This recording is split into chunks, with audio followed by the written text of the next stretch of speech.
The empty forest that wasn't empty. At 3:40 in the morning, on June 22, 1944, near the Belarusian front, a German forward observer lifted his binoculars toward a dark line of trees and tried to make sense of the silence. The forest gave him almost nothing. No columns of Soviet tanks. No long trails of dust. No obvious gun flashes. No shouting carried by the damp morning air. Only the wet smell of pine needles, the slow movement of mist close to the ground, and somewhere behind him, the faint crackle of a field telephone being tested again and again by a tired signalman who had not slept properly in days. The observer's boots were sunk into soft earth. His hands were cold around the binoculars. On the map beside him, the sector did not look empty exactly. Nothing on the Eastern Front was ever truly empty. But it did not look like the place where a catastrophe was about to begin. That was the first mistake.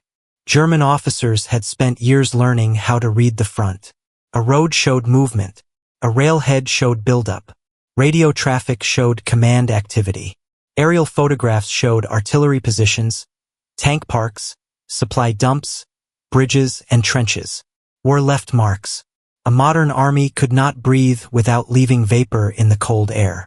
And yet, in those final minutes before dawn, the forest remained quiet. Then the earth opened. The first Soviet artillery salvo did not arrive like a single explosion. It arrived as a wall. The air shook before men understood what they were hearing. Telephone wires jumped against their poles. Dirt came down from trench roofs. Somewhere a horse screamed. German soldiers who had been half awake became fully awake in one violent second. Not because they had seen the attack coming, but because it was already on top of them. The guns were not where many German maps had expected them to be. Some had been hidden under timber frames, branches, and netting. Others had waited in positions chosen carefully enough to survive reconnaissance. Tracks had been erased. Movement had been made at night. Units had stayed silent. What looked like absence had been discipline. For the German observer, the forest was no longer a forest. It was a mouth of fire. Men reached for helmets, rifles, telephones, map cases, anything that gave the illusion of order. Officers shouted into static. Runners moved bent-backed through trenches that were already filling with smoke. The sound was too large to separate into individual guns. It became weather, not rain, not thunder, something made by men, but too heavy for men to control once released. This was not the first time German commanders had been surprised by the Red Army. It was not the first time Soviet guns had been hidden. It was not the first time camouflage had saved a battery from the air or concealed a tank from a patrol. But by the summer of 1944, something had changed. Camouflage was no longer only a cloth net thrown over a cannon. It was no longer only branches tied to a helmet, whitewash on a tank, or mud smeared over steel to break its outline. On the Eastern Front, camouflage had become part of something larger, colder, and more dangerous. It had become a way of shaping belief. The Germans believed they were observing the front. They believed they were collecting evidence. They believed roads, rails, radios, prisoners, and aerial photographs could be assembled into a picture of Soviet intention. What really happened was that the Red Army had learned how to feed that picture. Not completely, not perfectly. War never allows perfection, but enough. Enough to delay a conclusion. Enough to hide a concentration. Enough to pull reserves in the wrong direction. Enough to make a quiet forest seem less important than it was. And in war, sometimes enough is everything. The men who built that deception were not always the men whose names appeared in books. They were sappers dragging branches across fresh tire marks before sunrise. They were drivers waiting with engines cold under wet camouflage nets. They were artillerymen forbidden to smoke because a single glow in the dark could betray a battery. They were signalers sitting beside silent radios while fear moved through their stomachs like ice. They were asked to make an army vanish. Not by magic, by labor, by mud, rope, timber, canvas, leaves, smoke, timing, and silence. From the German side, the result looked like a front that refused to behave honestly. Reports contradicted one another. Some sectors seemed quiet but erupted. Other sectors appeared busy but did not attack. Dummy positions drew shells. Real positions held their fire. The battlefield no longer simply revealed itself to those who watched carefully. It watched back. At 3:40, the German observer still thought he was looking into a forest.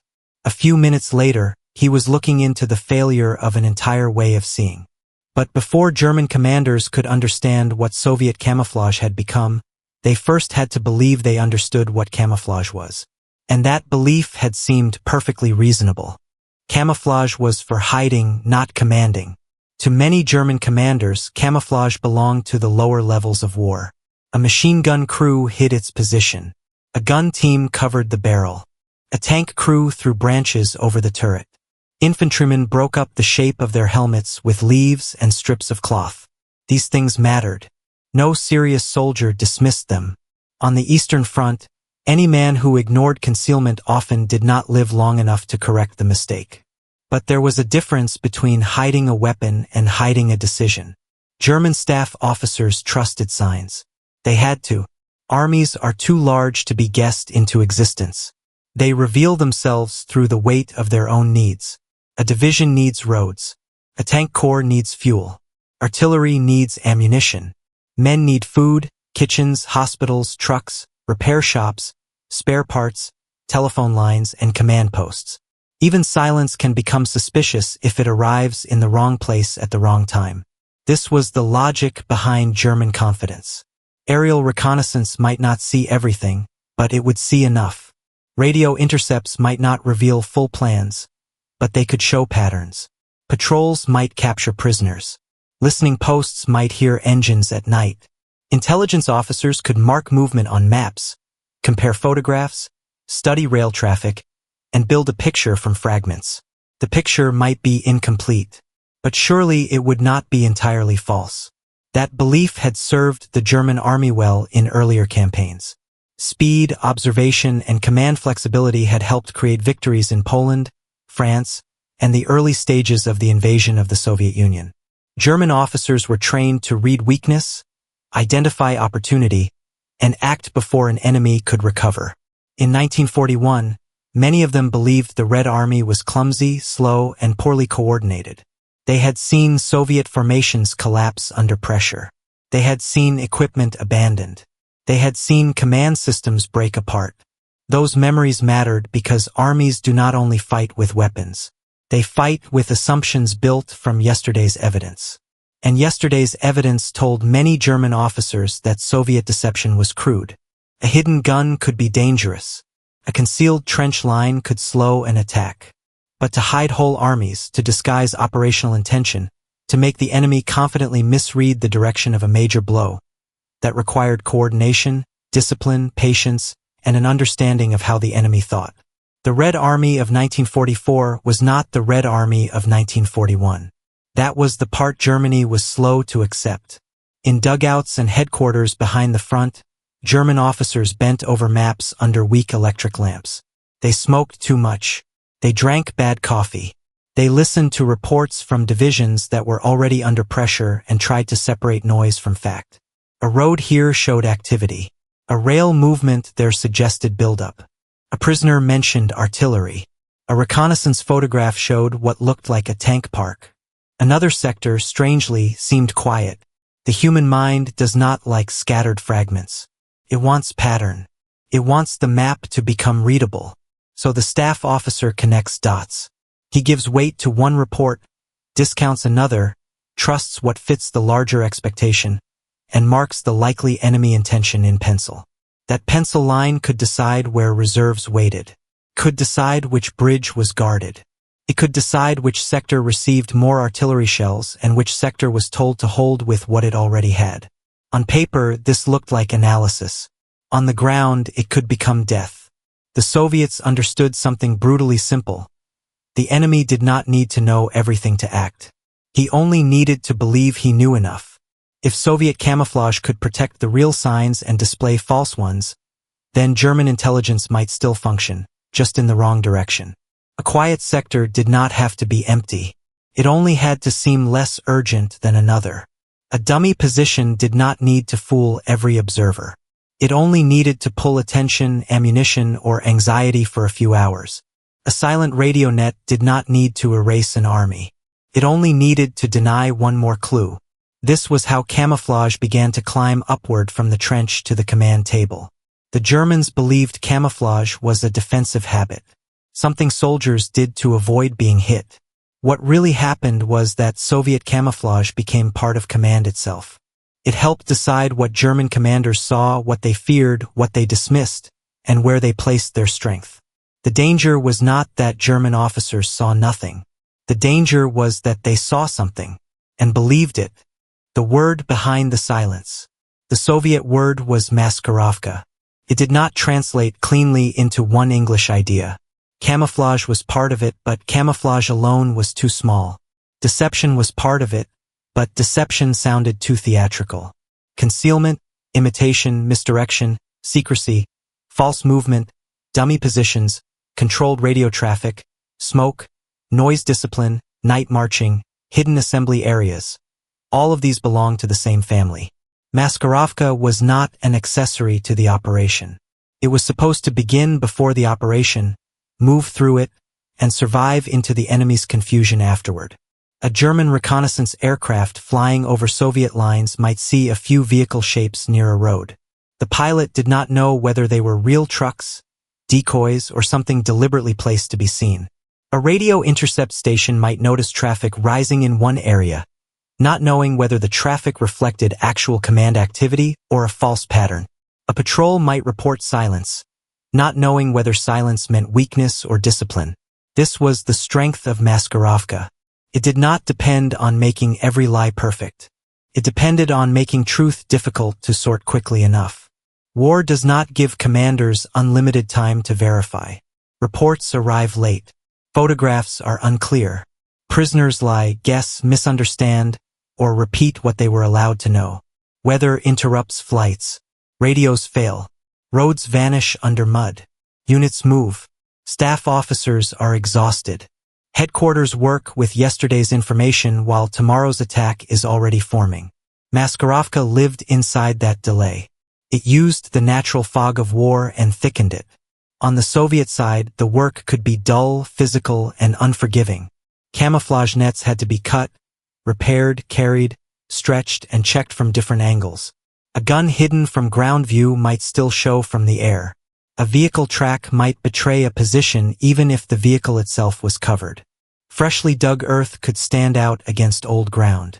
Men learned to scatter branches, break straight lines, darken reflective surfaces, and hide the geometry that machines create. Nature rarely makes perfect rectangles. Armies do, so the rectangle had to disappear.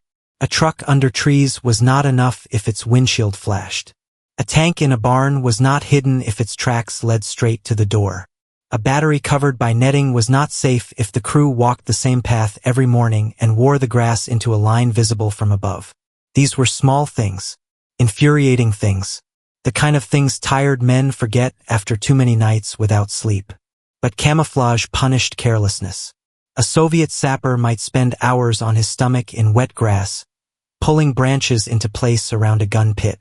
He might hear German aircraft somewhere above the clouds and stop moving entirely.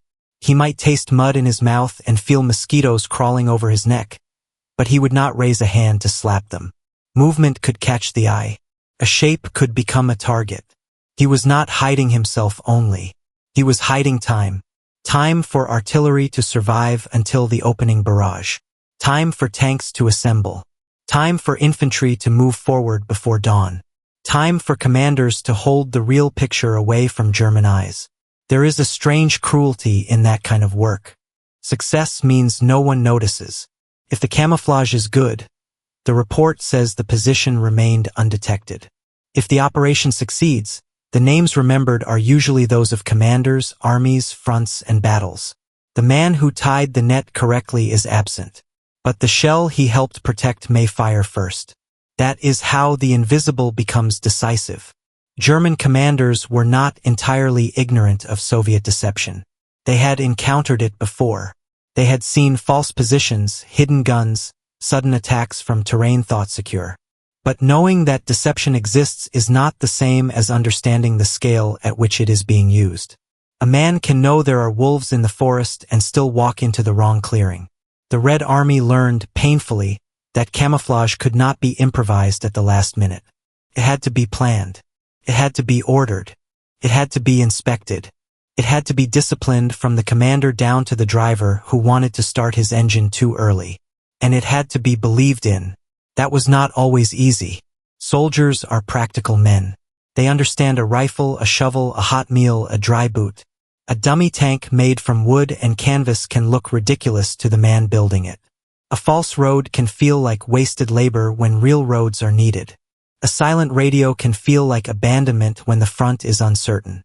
But Maskarovka asked men to accept a hard idea. The enemy's mind was part of the battlefield. If German commanders could be made to hesitate, misjudge, or commit strength in the wrong place, then the hours spent under branches and nets were not wasted. They were ammunition. The Germans believed the front was something to be observed. What really happened was that the Soviets learned to stage parts of it. And soon they would begin building battlefields that did not exist. The men who built nothing the enemy could trust. The men who made Soviet camouflage work rarely looked like the authors of Operational Surprise. They looked tired. Their coats were often damp. Their hands were cut by wire, rope, timber, and frozen tools. They carried shovels more often than pistols. They smelled of smoke, mud, sweat, and wet canvas. Some were engineers. Some were sappers. Some were ordinary riflemen assigned to work parties. Some were drivers who knew exactly how much noise a cold engine made at night and how far that sound could travel in still air. They were given instructions that sounded simple until they had to be done under war. Hide the guns. Erase the tracks. Move only after dark. Keep the vehicles under cover. No fires. No exposed lights. No unnecessary radio traffic. Build false positions. Make this road look unused. Make that empty field look occupied. Do it before dawn. Do it again tomorrow. No one who has not lived near artillery understands how exhausting silence can be. A man waiting under a camouflage net with aircraft overhead does not feel invisible. He feels trapped. The net that hides him also reminds him how easily he could be found. He watches dust drift down from the branches. He hears his own breathing.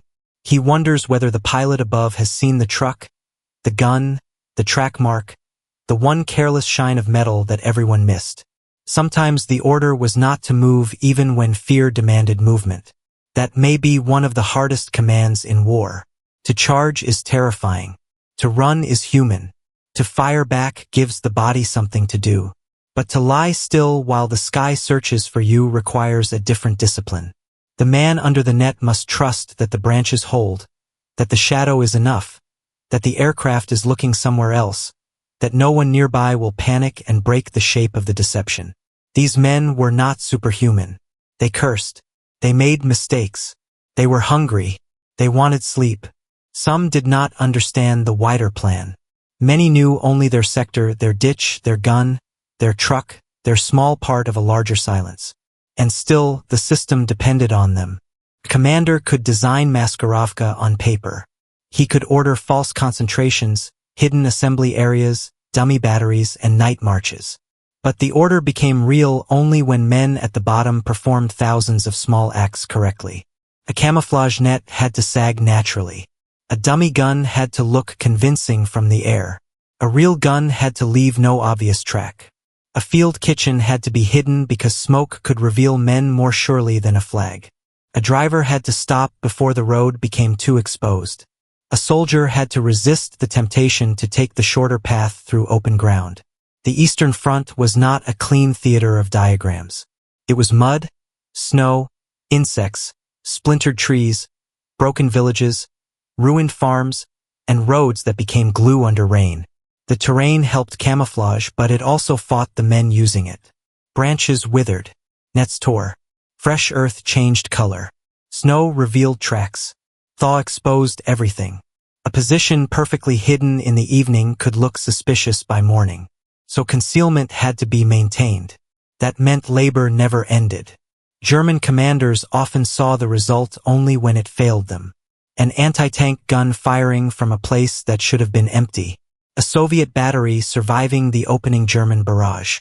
Tanks appearing from woods that aerial photographs had not marked as a major assembly area. Infantry emerging from ground that seemed quiet an hour earlier. From the German side, this could feel like trickery. From the Soviet side, it was work.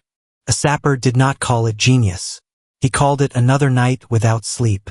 There is something important in that. Camouflage can sound clever when discussed at headquarters. On the ground, it is often miserable. Men carry logs. Men dig. Men crawl.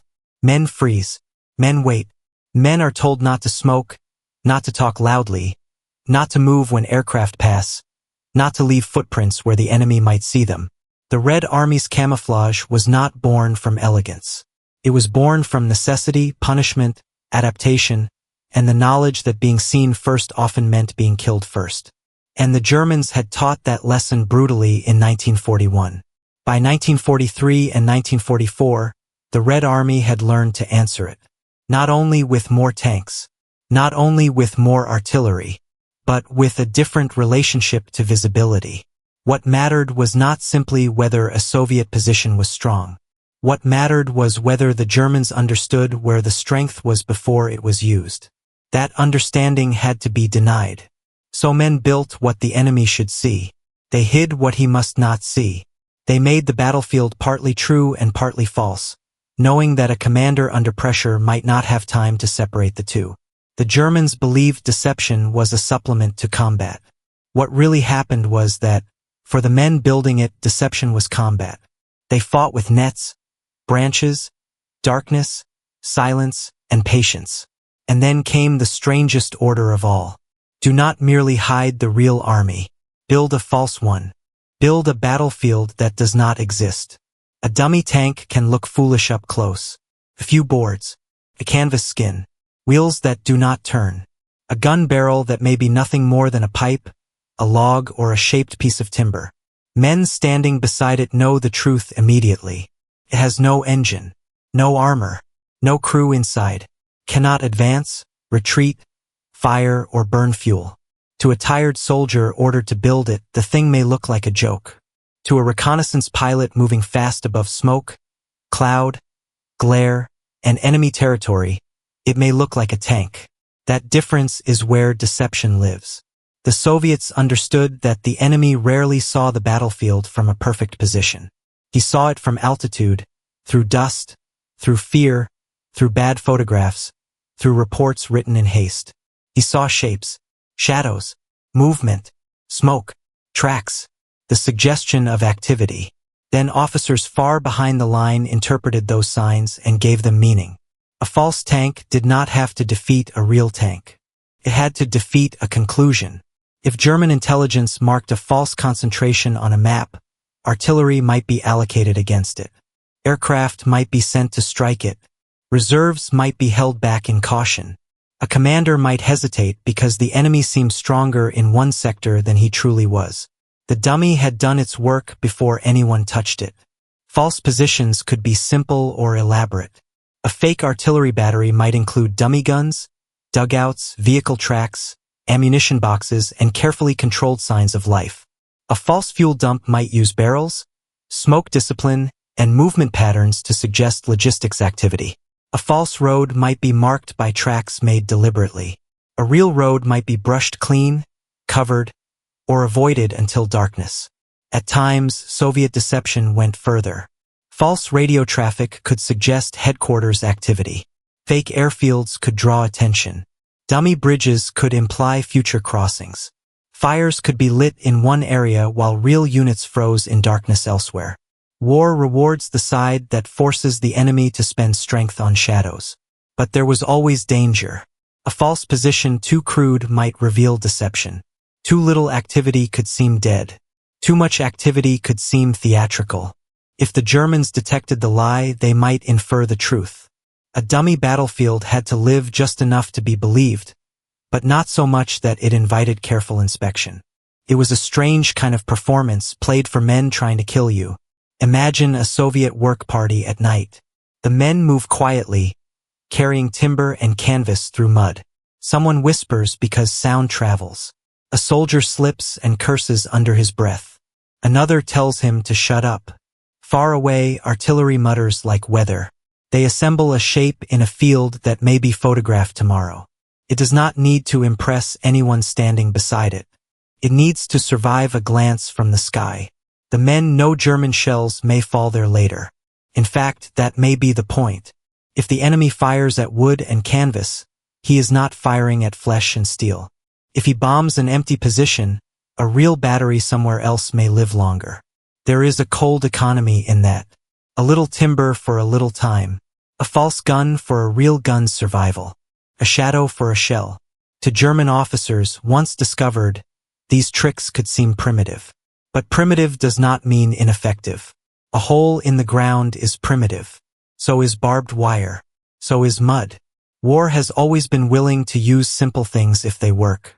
The German army, with all its staff procedures and technical skill, still depended on interpretation. A photograph was not the battlefield. A report was not the battlefield. A map was not the battlefield. They were translations of the battlefield, and translations can be poisoned. By the time a German officer marked a suspected Soviet concentration, the deception had already crossed the front. It had entered the headquarters, and once inside it could shape decisions. That was the true insult. The dummy tank did not remain in the field. It traveled into German thought. The Germans believed false positions were distractions. What really happened was that distractions became part of Soviet operational design. The Red Army did not need every German commander to be fooled. It only needed enough uncertainty, enough misplaced attention, enough delayed recognition to make the first hours of battle belong to Soviet guns.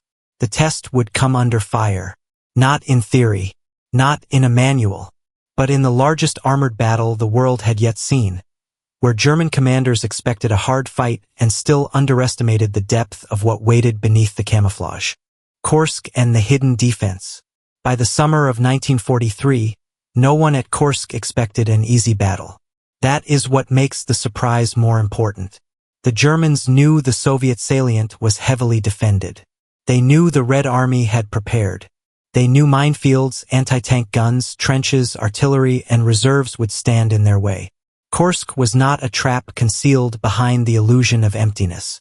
It was an obvious battlefield. But knowing a defense exists is not the same as knowing its depth. The German plan depended on violence, concentration, and armored force. Break into the salient from north and south. Cut it off. Destroy Soviet forces inside. Restore initiative. Prove that German operational skill could still impose decision on the Eastern Front. Soviet commanders, warned by intelligence and by the plain geometry of the front, prepared differently. They did not merely build a line. They built belts. Defense in depth. Minefields. Anti-tank zones. Artillery positions. Dug-in tanks. Infantry strong points. Reserve formations held back for the moment when German strength had been slowed, channeled, and exhausted. Camouflage lived through all of it. An anti-tank gun hidden too poorly might be destroyed before it fired. A minefield exposed too clearly might be avoided or cleared. A tank dug into the ground had to be concealed until its gun mattered. Artillery batteries had to survive long enough to answer the attack. Command posts, telephone lines, supply dumps, and assembly areas all had to be protected from German eyes. This was not camouflage as decoration. It was survival engineering. Picture a Soviet anti-tank crew before dawn. Their gun is low in the earth, its outline broken by branches and netting. The men have been told not to fire too early. That order is easy to give and hard to obey. A German tank at long range is frightening, but a German tank at close range becomes something else. It becomes noise, weight, metal, vibration in the chest. The instinct is to shoot as soon as possible to prove you are alive. But the hidden gun must remain hidden until the shot has meaning. The crew waits. They hear engines before they see armor. A low mechanical grinding carried across the ground. Then shapes appear through dust. German tanks moving forward, infantry behind them, artillery already tearing at known or suspected positions. The Soviet gun crew sees what the Germans do not yet understand. The defense is not one position. It is a system. The first shot matters. So does the second. After that, the gun may be seen. After that, survival becomes uncertain. Across the Kursk battlefield, this tension repeated in thousands of places. Men hidden in trenches, guns under nets, tanks waiting hull down, sappers watching minefields they had laid with their own hands, telephone operators crouched beside lines that shells might cut at any moment. German commanders encountered resistance they expected, but not always where or how they expected it. The density of Soviet preparation, the layered nature of the defense, and the concealment of key positions turned movement into punishment. Armor advanced, slowed, diverted, bunched, and burned. Minefields did not need to destroy every tank. They needed to break rhythm. Anti-tank guns did not need to stop every vehicle alone. They needed to fire from places the attackers had not fully neutralized. The battlefield became a machine for consuming momentum. That was the deeper Soviet achievement. Camouflage did not win Kursk by itself. Mines did not win it alone. Artillery did not win it alone. Tanks did not win it alone. But concealment allowed each part to function closer to its intended moment. A hidden gun lives longer. A hidden reserve moves later. A hidden command post keeps directing fire. A hidden minefield preserves surprise until the first tracks enter it. German officers believed they were attacking a prepared Soviet defense. What really happened was that they entered a defense whose visible surface did not reveal its full depth. The difference was measured in minutes, vehicles, crews, and decisions. A German tank commander advancing into dust might see a tree line, a ridge, a patch of disturbed earth. He had seconds to decide what mattered. Behind that line, a Soviet gun crew might already be aiming. Neither side saw the whole battle. Each saw fragments through fear, but one side had prepared those fragments more carefully. Kursk did not make Soviet camouflage famous in the way a tank or aircraft becomes famous. There was no single machine to photograph, no single hero to carry the story alone. Its power was distributed. It was in the waiting, the hidden belts, the covered guns, the buried mines, the quiet telephone lines, and the discipline not to reveal too much too soon. For German commanders, Kursk offered a warning. The Red Army was no longer simply absorbing German attacks.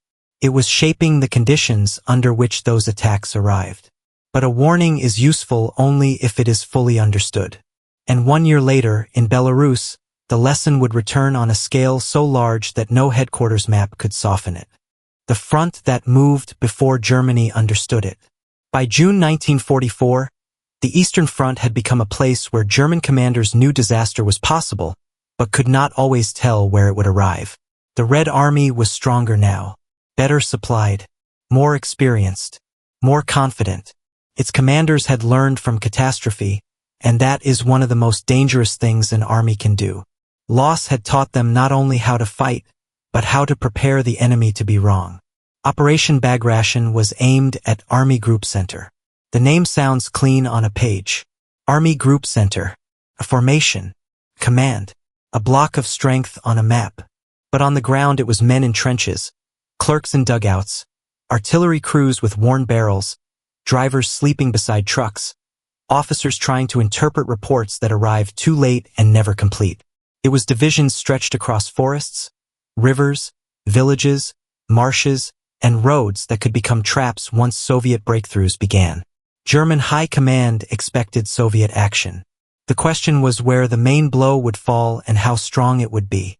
That question became the battlefield before the artillery opened. The Soviets worked to conceal real concentrations and suggest false priorities. Units moved at night. Radio discipline mattered. Artillery assembled under cover.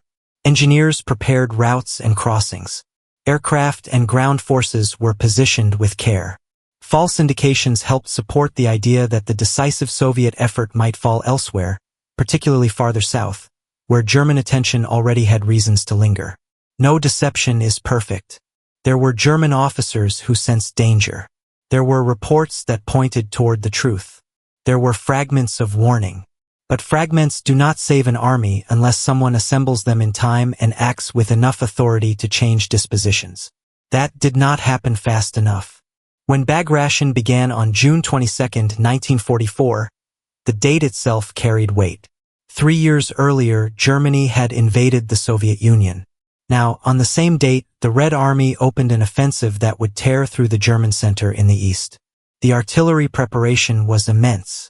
Soviet guns struck command posts, forward defenses, batteries, communications, and known positions.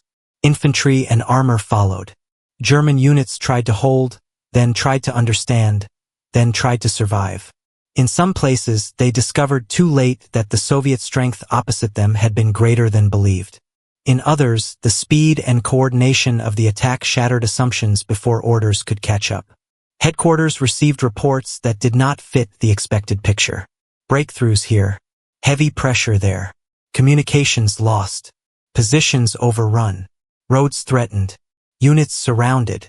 A staff officer looking at the map might feel the shape of the disaster before he could name it. The front was not bending in one place. It was breaking across a vast space. And once it broke, camouflage had already done part of its work. The hidden guns were no longer hidden because they were firing. The concealed assembly areas no longer mattered because the troops had moved. The silent radio nets no longer needed silence because the attack was underway. The deception had spent itself into action. That is the strange life of successful camouflage. It disappears at the moment of proof. Before the attack, it hides reality. During the attack, reality erupts. Afterward, men ask why they did not see it sooner. For German commanders, Bagration became a lesson delivered too late to be useful. The front they had believed they were reading had contained too much withheld information and too many misleading signs. Their reserves, expectations, and defensive priorities had been shaped by an incomplete picture. When the real Soviet intention became undeniable, it was no longer a question of preventing the blow. It was a question of escaping the consequences. Army Group Center was not merely pushed back. It was devastated. Units were encircled. Roads became corridors of wreckage. Command structures fractured. Men abandoned guns, vehicles, and equipment because movement mattered more than possession. Some tried to break westward through forests and villages already filling with Soviet forces. Others waited for orders that could no longer save them. The Germans had believed camouflage could hide positions. What really happened was that Soviet Maskirovka helped hide timing, scale, and direction. And timing can kill as surely as artillery. By the time many German commanders understood where the main danger truly lay, the first decisions had already been made for them by events.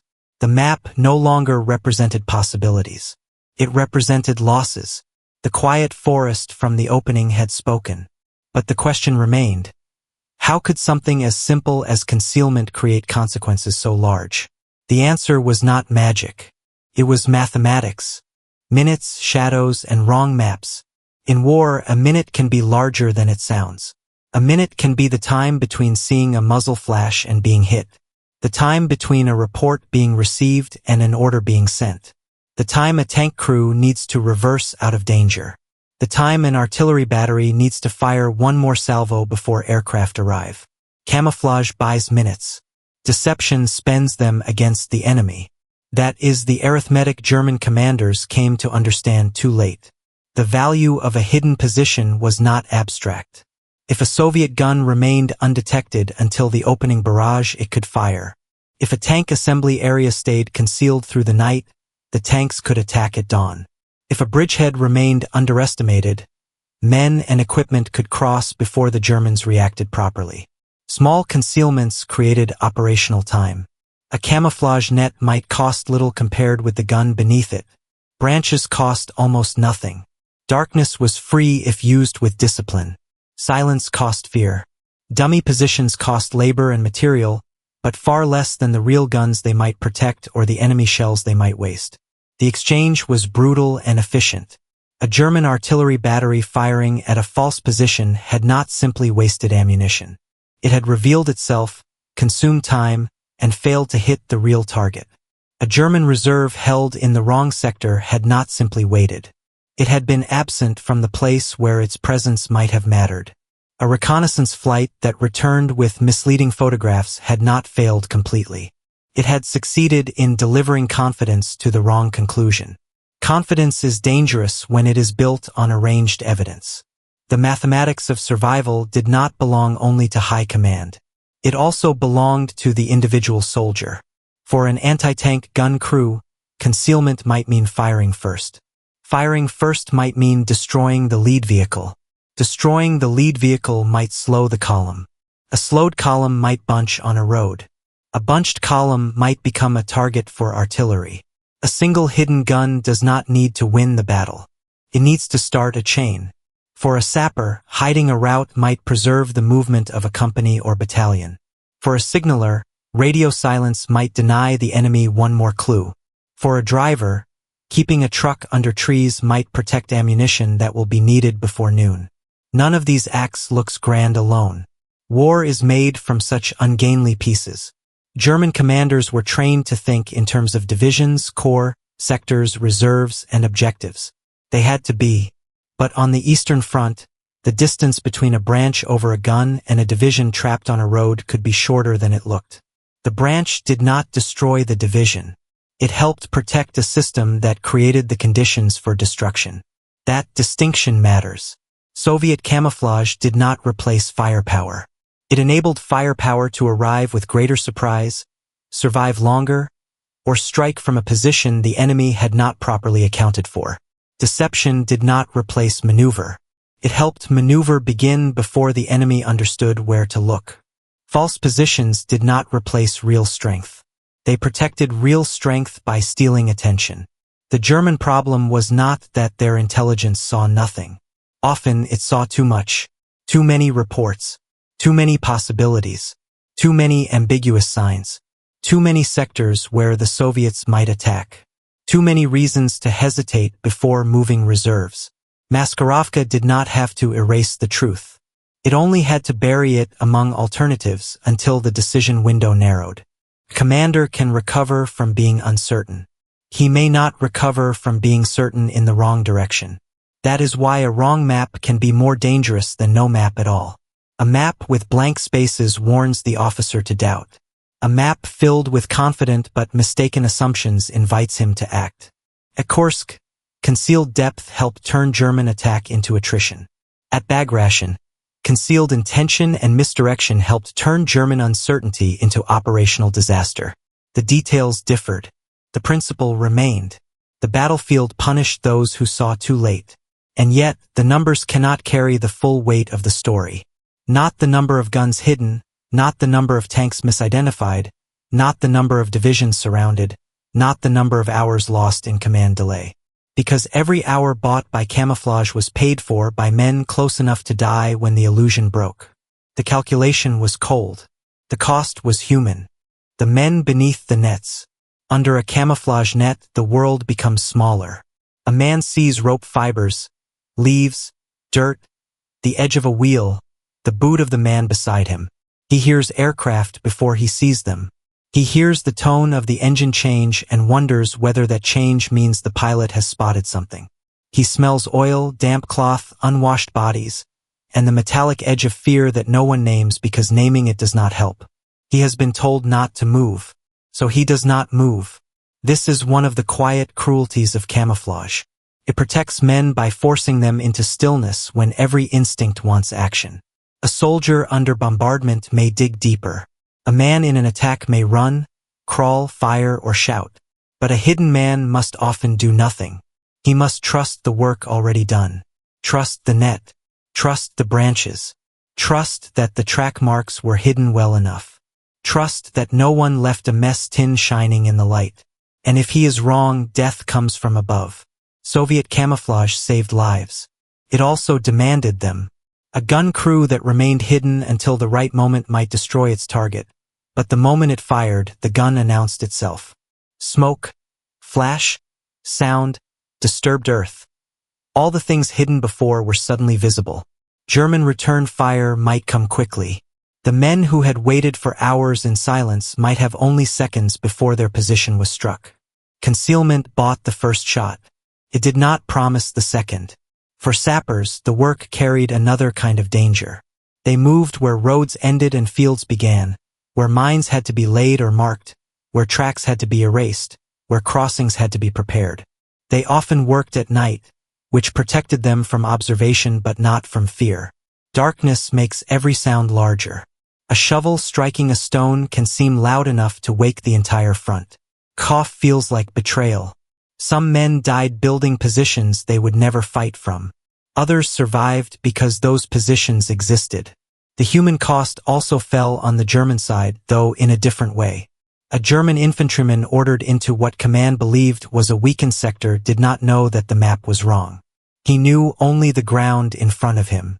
He knew the tree line, the village, the ditch, the smoke, the sound of Soviet artillery finding his unit with a precision that felt personal. He may have believed he was advancing against scattered resistance. Then the hidden guns opened. He may have believed the Soviet barrage was falling from positions already known. Then shells came from somewhere else. He may have believed a road behind him remained open. Then retreat became a rumor. War often kills men through decisions made far from them. A mistaken intelligence picture becomes an order. An order becomes movement. Movement becomes exposure. Exposure becomes casualties. The German soldier did not need to understand Maskirovka to be killed by its consequences. That is the bitter symmetry. Soviet soldiers suffered to create invisibility. German soldiers suffered because that invisibility worked. Neither side experienced it as theory. They experienced it as mud, noise, shock, and absence. The absent reserve. The absent warning.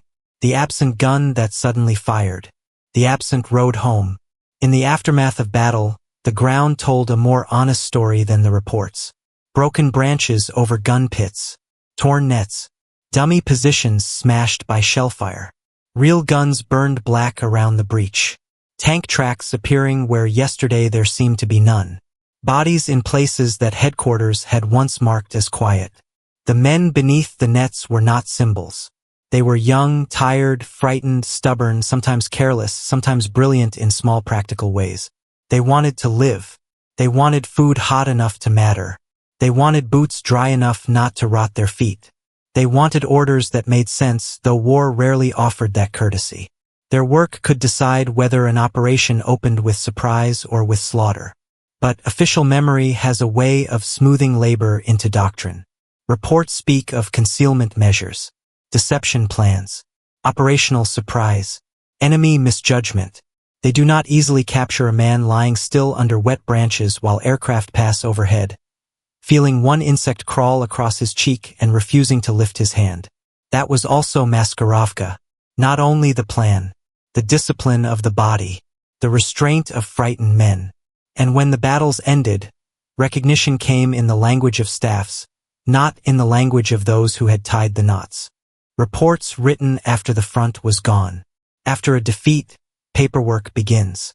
It is one of war's colder rituals. The dead are still being counted. Units are still missing. Roads are still clogged with wreckage. Men who survived are trying to find food, orders, or anyone from their company. And somewhere behind the lines, officers begin to write what happened. They write cautiously at first. Enemy artillery stronger than expected. Soviet concentration underestimated. Communications disrupted. Defensive positions penetrated. Reserves unable to arrive in time. Enemy intentions misread. Each phrase is dry enough to fit into a report. Each phrase contains men. For German commanders after major Eastern Front disasters, the recognition of Soviet deception often arrived too late to change the outcome. There were admissions of surprise. There were complaints about inadequate reconnaissance, poor air coverage, confusing intelligence, and the difficulty of identifying Soviet preparations. There were observations that the Red Army had improved, sometimes grudging, sometimes clear-eyed. But an admission after the breakthrough does not restore the line. At Kursk, German forces discovered that the Soviet defense was deeper, denser, and more deliberately prepared than the offensive required. They could still fight. They could still inflict enormous losses. German units remained dangerous, disciplined, and often tactically skilled. But the larger expectation, that the attack could cut through and restore initiative, met a battlefield designed to slow, absorb, and punish. At Bagration, the delay in understanding was more catastrophic. Army Group Center did not merely encounter a hidden battery or a camouflage trench. It faced an offensive whose scale and direction had not been fully grasped in time. Once the Soviet attack unfolded, German command reacted under pressure to a reality it had not prepared for correctly. Reports could identify pieces of the failure. They could not undo the first hours. In the Soviet system, recognition took a different form. Maskirovka was not treated as luck. It was studied, planned, refined, and incorporated into the understanding of modern operations. Success did not mean every deception worked. Many failed. Some were detected. Some were too crude. Some mattered little. But the overall lesson remained powerful. Concealment and deception, when coordinated with firepower and maneuver, could shape the battle before contact. The men at the top received the language of success. The men at the bottom returned to work. There is a distance between those two realities. A commander may speak of operational surprise. A sapper remembers rainwater in his sleeves. A report may praise camouflage discipline.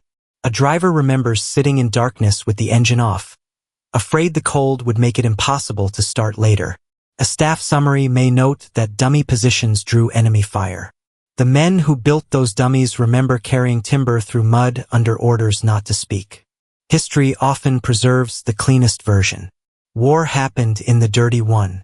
German commanders eventually understood that Soviet camouflage had changed. Some understood earlier than others. Some never accepted the full implication. It was easier to blame poor reconnaissance, enemy numbers, air superiority, or Hitler's interference, many of which mattered, than to accept that the Red Army had become skilled at manipulating perception itself.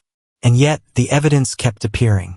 Hidden guns, false positions, silent concentrations, night movement, misleading radio patterns, attacks where the Germans had not placed enough fear. The old belief had been that camouflage hid things from weapons. The new reality was harsher. Camouflage hid decisions from commanders. That difference changed everything. Because a weapon can be aimed again if the target is missed.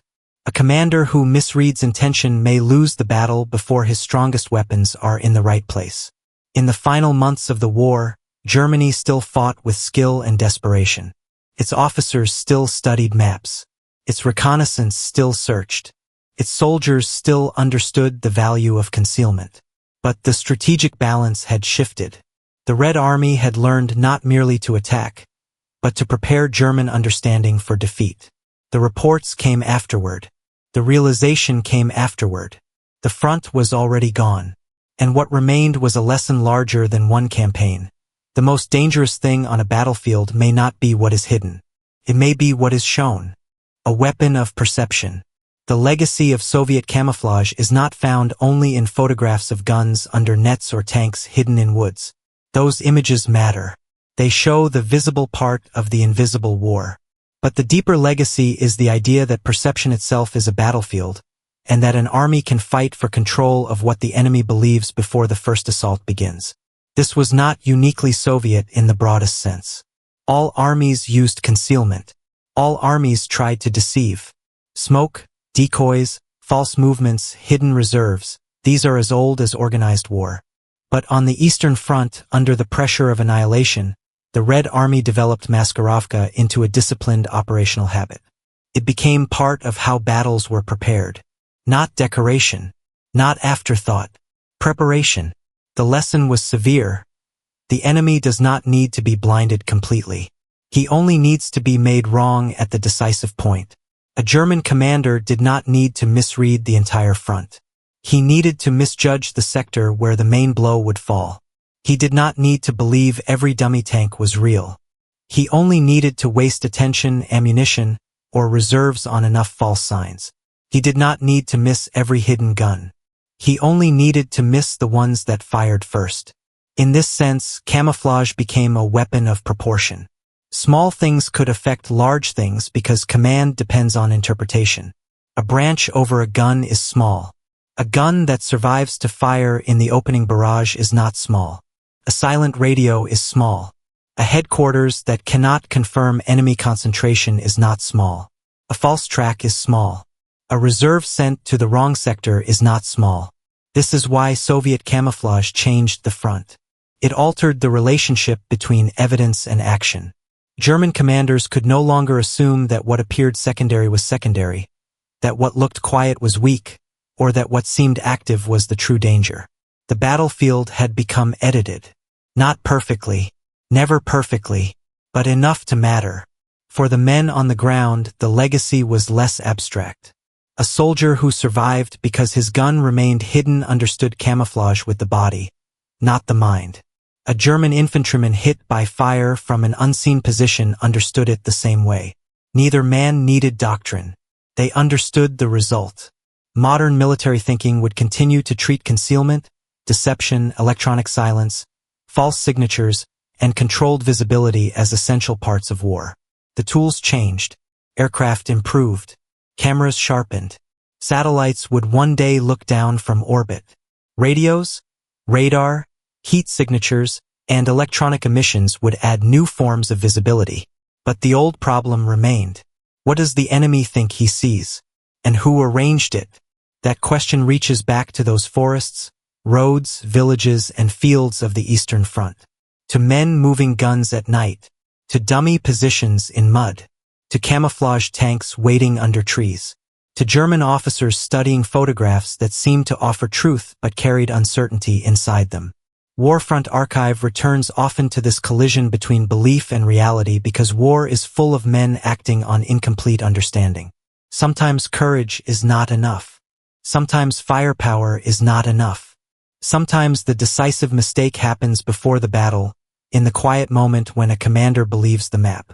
The Germans believed observation could reveal the Soviet front. What really happened was that the Soviet front learned how to present itself selectively. A forest could be empty, or it could be waiting. A road could be unused, or it could have been cleaned of tracks before sunrise. A radio could be silent because no one was there, or because an army had been ordered not to breathe too loudly. That was the legacy, not invisibility in the childish sense. Control. Control over signs. Control over timing. Control over doubt. Control over the enemy's first conclusion. And the first conclusion is often the one that decides where men live or die.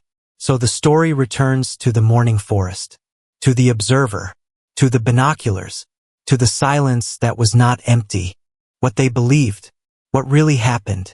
At 3:40 on June 22, 1944, the German observer looked toward the trees and saw a quiet front. That detail matters because he was not blind. He was doing what soldiers had always done. He watched. He listened. He compared what he saw with what he had been told. He trusted the signs available to him because war gives men no other choice. The tragedy was that the signs had been arranged. Not all of them. Not perfectly. The Red Army was not a magician, and Soviet camouflage did not erase hardship, error, or loss. Soviet soldiers still died in great numbers. Guns were still found and destroyed. Deception plans failed. Men made mistakes. Branches slipped. Radios betrayed units. Tracks remained visible. The Eastern Front did not become a stage where one side controlled everything. It remained war. Dirty, violent, uncertain, and human. But by 1944, Soviet camouflage had changed what uncertainty meant. It gave the Red Army a way to make German uncertainty useful. It turned silence into cover. It turned false signs into pressure. It turned small acts of concealment into larger delays in recognition. And sometimes, recognition delayed is recognition denied. The German commanders had believed camouflage was something soldiers used to hide from fire. A sensible belief. A battlefield belief. A belief formed from trenches, gun pits, aircraft, and artillery. But what really happened was that Soviet camouflage helped decide where fire would begin. They believed camouflage protected positions. What really happened was that it protected intentions. They believed the front could be read by careful men with maps, aircraft, radios, and reports. What really happened was that the front had learned to lie without speaking. There is a strange quiet after artillery. Men who have survived hear it differently from men who have not yet been shelled. It is not peace. It is a pause filled with ringing ears, falling dirt, distant engines, and the knowledge that the next sound may matter more than the last. In that quiet, the branches still hang over broken guns. Nets sag over empty pits. False positions lie torn open by shells that found only wood. Real positions burn where men fought and died after waiting long enough to fire. The battlefield keeps its own record. Not in clean sentences. In tracks, craters, wreckage, and absence. Soviet camouflage did not win the war alone. No honest history should claim that. Industry mattered. Blood mattered. Strategy mattered. German mistakes mattered. Allied pressure across multiple fronts mattered. Fuel, steel, railways, weather, leadership, and endurance all mattered. But camouflage changed the front because it changed the moment before decision. It changed what commanders believed they knew. And in war, men often die not from what the enemy does unexpectedly, but from what their own side expected wrongly. The German observer in the forest could not see all of that. No man in his position could. He saw trees, mist, a line of darkness before dawn. Perhaps he heard a bird move somewhere beyond the wire. Perhaps he lowered his binoculars for a second and rubbed his eyes because he was tired. Then the guns opened. The silence had been real, but it had not been honest. That was the lesson German commanders learned too late. They believed the Soviet front was hiding from them. What really happened was that the Soviet front was preparing them to see the wrong war. And when the truth finally appeared, it came not as a report, not as a warning, and not as a correction on a map. It came as fire from the forest. Final CTA. If the story reached you, leave a comment with where you are watching from. And if someone in your family served during the war, on any front or in any uniform, share their story below. Many of the people who shaped history were never famous. Some carried rifles. Some drove trucks. Some tied camouflage nets in the dark and left no name in the record. For more forgotten stories from the Second World War, subscribe to Warfront Archive. What they believed. What really happened.